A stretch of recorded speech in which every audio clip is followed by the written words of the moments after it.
एक देहाती माँ। विमल बहुत परेशान था। उसे समझ में नहीं आ रहा था कि वो इस परिस्थिति से कैसे निपटे।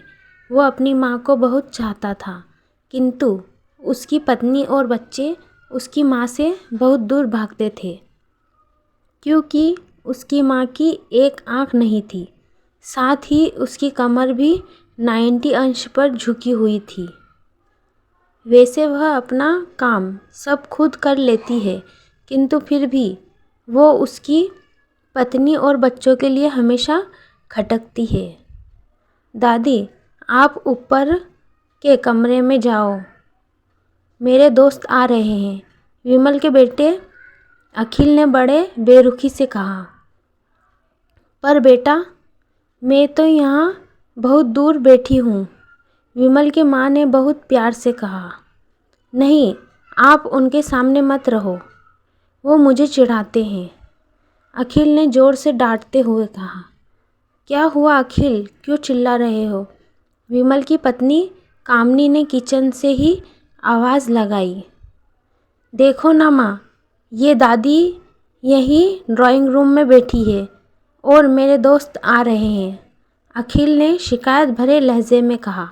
माँ जी, आप ऊपर चली जाओ, क्यों हम लोगों को लजवाती हो? कामनी ने बेटे का पक्ष लेते हुए कहा। बेचारी सरस्वती चुपचाप उठकर जीने के सहारे ऊपर जाने लगी। कमर झुकी होने के कारण उन्हें ऊपर चढ़ने में बहुत परेशानी हो रही थी, किंतु वो पूरी ताकत से ऊपर के एक अकेले कोने वाले कमरे में जाकर बैठ गई। विमल बाजू के कमरे से सब सुन रहा था। उसे कष्ट हो रहा था कि उसकी माँ को अपमानित होना पड़ रहा है, किंतु वो असहाय था। अगर वो कुछ कहता है तो पत्नी और बच्चे उसका विरोध करने लगते हैं। दूसरे उनके तर्क भी सही लगते हैं, क्योंकि वो एक प्रशासनिक अधिकारी था। उसका सामाजिक स्तर बहुत ऊंचा था। उसकी ससुराल भी एक उच्च घराने में थी, अतः वह चुपचाप इस तरह हर दिन अपनी माँ को अपमानित होते देखता रहता था। रात को विमल की पत्नी ने कहा, देखो जी, अब कुछ करो।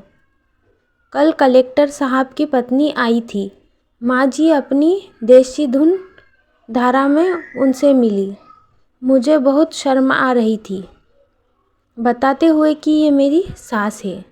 मैंने कह दिया कि दूर की रिश्तेदार है, इलाज कराने आई है।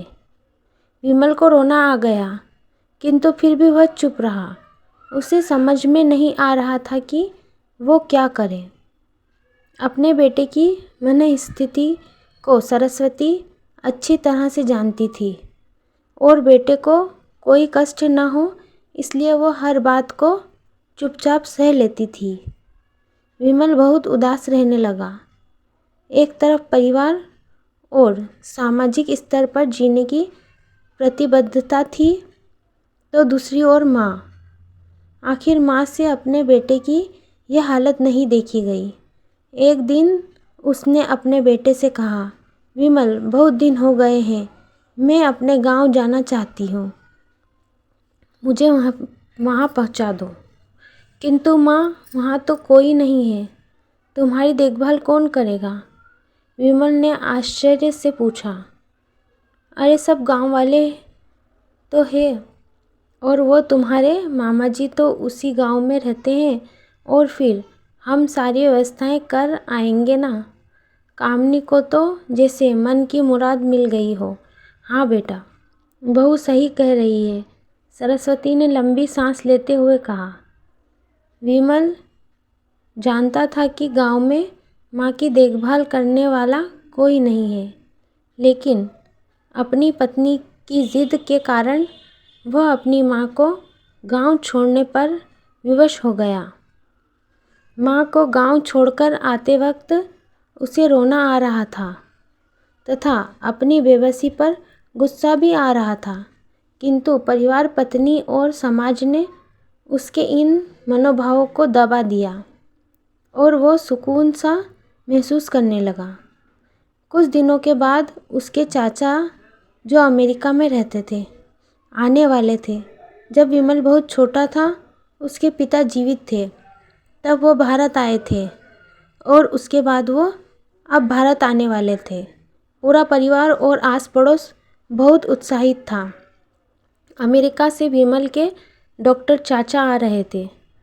डॉक्टर रमेश ने जैसे ही घर में कदम रखा, सब ने मिलकर बहुत उत्साह से उनका स्वागत किया। क्यों विमल, भाभी नहीं दिख रही, कहाँ है? डॉक्टर रमेश ने उत्सुकतापूर्वक पूछा। जी, वो गांव में रहती है, यहाँ उनका मन नहीं लगा, कामनी ने सपाट लहजे में उत्तर दिया। डॉक्टर रमेश ने विमल की आंखों में देखा तो विमल ने अपनी आंखें झुका ली। डॉक्टर रमेश सब समझ गए। बोले, कल हम भाभी से मिलने गांव चलेंगे सब लोग। दूसरे दिन सभी लोग गांव के घर में पहुँचे। देखा कि सरस्वती को बहुत तेज़ बुखार है और वो पलंग पर असहाय पड़ी है। डॉक्टर रमेश दौड़कर सरस्वती के पास गए, उनके पैर छूकर रोने लगे। सरस्वती की ये हालत उनकी कल्पना से परे थी। वाह बेटा विमल, तूने तो नाम उजागर कर दिया। अपनी माँ की ये हालत देखकर तुझे तो शर्म भी नहीं आ रही होगी। डॉक्टर रमेश ने विमल को लगभग डांटते हुए कहा। नहीं देवर जी, विमल का कोई दोष नहीं है, मैं खुद गांव आई थी। सरस्वती ने अपने बेटे का बचाव किया। मुझे सब पता चल गया भाभी, आप चुप रहो। क्यों बहू, तुम्हें अपनी सास की कुरूपता पसंद नहीं है? समाज में तुम्हें नीचा देखना पड़ता है ना? डॉक्टर रमेश ने कामनी की ओर व्यंग से देखा। कामनी निरुत्तर होकर विमल को देखने लगी। आज तुम जिस सामाजिक स्तर पर हो वो इन्हीं के संघर्षों की देन है। और बेटा विमल, तुम्हें शायद मालूम न हो कि बचपन में जब तुम 1 साल के थे, तब छत से नीचे गिरने के कारण तुम्हारी एक आंख फूट गई थी और तुम्हारी रीढ़ की हड्डी में भी समस्या थी।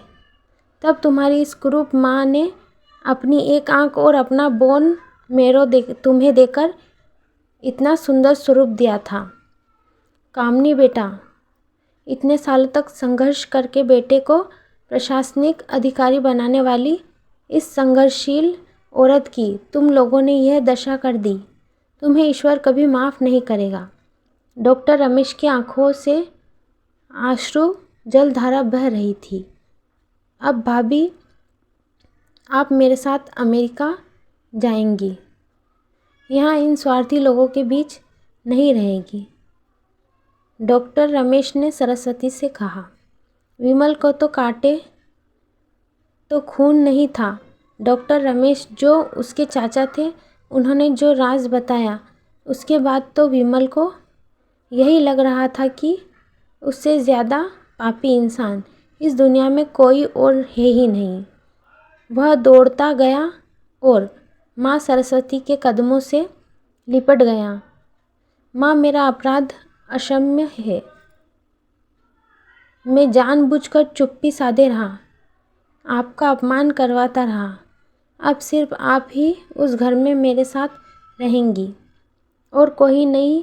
विमल ने अपने दृष्टि से अपनी पत्नी और बच्चों को देखा। कामनी को भी बहुत पश्चाताप हो रहा था, किंतु उसकी हिम्मत नहीं हो रही थी कि वो सरस्वती से आंख मिलाए। सरस्वती ने कामनी की मन स्थिति को समझकर उसको पुकारते हुए अपने पास बुलाया और विमल को डांटते हुए कहा, खबरदार, जो मेरी बहू को मुझसे अलग करने की कोशिश की तो तुझे ही घर से बाहर निकाल दूंगी। कामनी और बच्चों ने सरस्वती के पैर पड़ते हुए अपने व्यवहार पर माफ़ी मांगी। और माँ के हृदय ने सबको माफ़ कर दिया।